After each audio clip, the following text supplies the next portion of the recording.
Bonjour et bienvenue sur RDC UKTV, votre média de référence pour déchiffrer l'actualité politique, sociale et culturelle en RDC. Avec des analyses approfondies, des enquêtes de terrain et des programmes captivants, nous vous informons pour sensibiliser.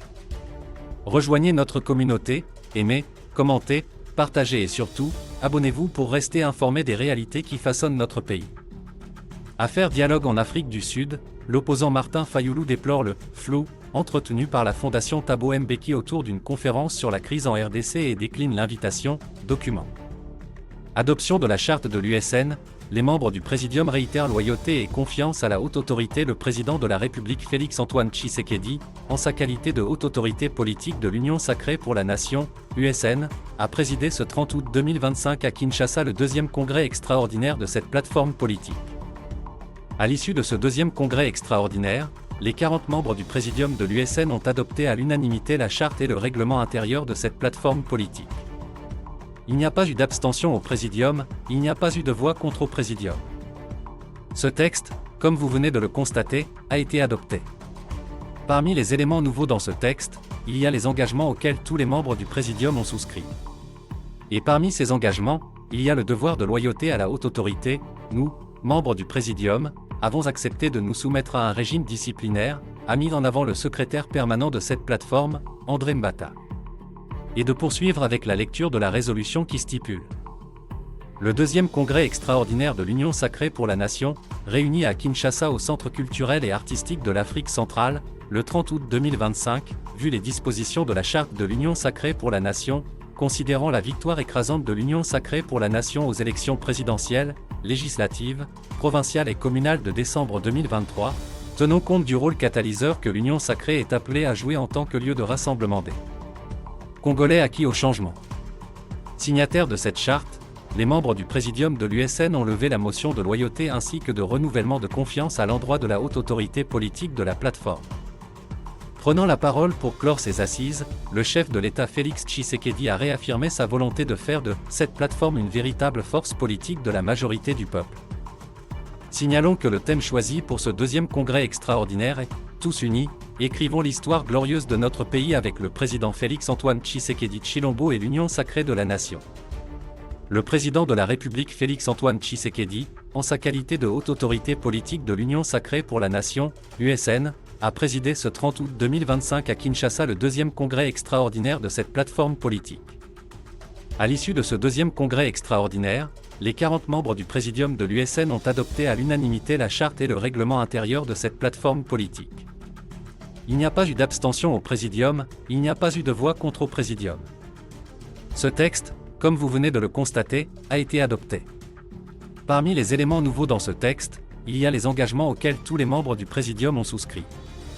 Et parmi ces engagements, il y a le devoir de loyauté à la haute autorité. Nous, membres du Présidium, avons accepté de nous soumettre à un régime disciplinaire, a mis en avant le secrétaire permanent de cette plateforme, André Mbata. Et de poursuivre avec la lecture de la résolution qui stipule. Le deuxième congrès extraordinaire de l'Union sacrée pour la nation, réuni à Kinshasa au Centre culturel et artistique de l'Afrique centrale, le 30 août 2025, vu les dispositions de la charte de l'Union sacrée pour la nation, considérant la victoire écrasante de l'Union sacrée pour la nation aux élections présidentielles, législatives, provinciales et communales de décembre 2023, tenons compte du rôle catalyseur que l'Union sacrée est appelée à jouer en tant que lieu de rassemblement des Congolais acquis au changement. Signataires de cette charte, les membres du Présidium de l'USN ont levé la motion de loyauté ainsi que de renouvellement de confiance à l'endroit de la haute autorité politique de la plateforme. Prenant la parole pour clore ses assises, le chef de l'État Félix Tshisekedi a réaffirmé sa volonté de faire de cette plateforme une véritable force politique de la majorité du peuple. Signalons que le thème choisi pour ce deuxième congrès extraordinaire est « Tous unis, écrivons l'histoire glorieuse de notre pays avec le président Félix-Antoine Tshisekedi Tshilombo et l'Union sacrée de la nation ». Le Kasaï central ne cesse d'attirer les investisseurs. L'Église copte orthodoxe d'Afrique s'est déployée à Kananga avec une série de projets sociaux. Son évêque Paul Joachim a été reçu avec sa suite ce 15 septembre 2025 par le chef de l'exécutif provincial au building administratif. Cette délégation a sollicité un espace pour la construction d'un centre hospitalier et des écoles pour assurer les soins et l'encadrement des démunis. Nous voulons faire un hôpital ici et nous voulons un endroit pour les démunis. Nous avons beaucoup de projets, même la sœur Marie, elle est en train de travailler sur les jeunes filles abandonnées.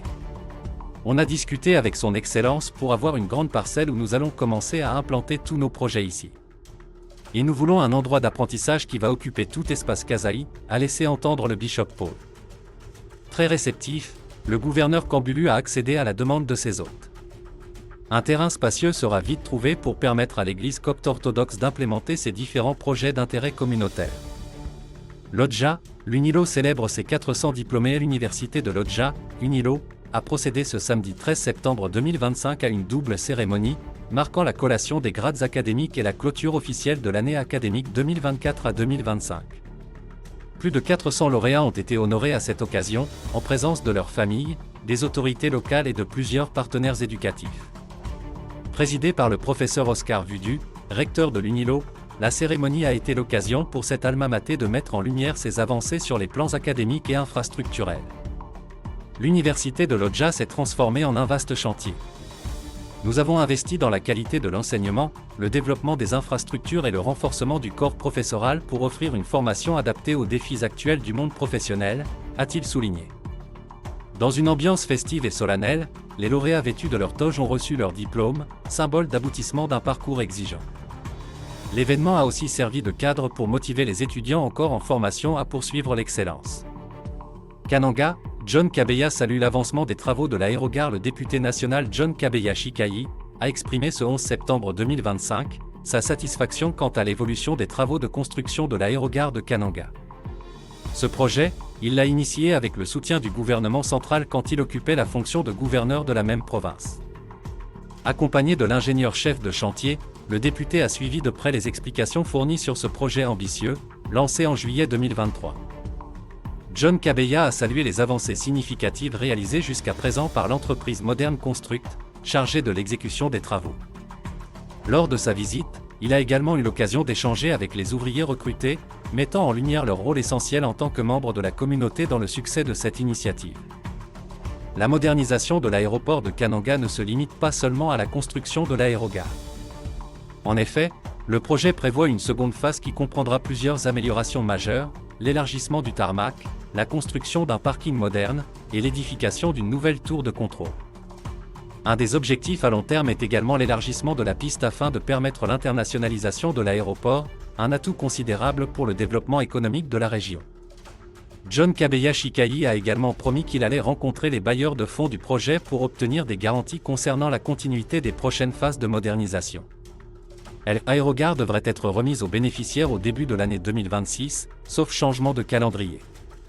Merci, commentez, partagez et surtout, abonnez-vous pour rester informé des réalités qui façonnent notre pays.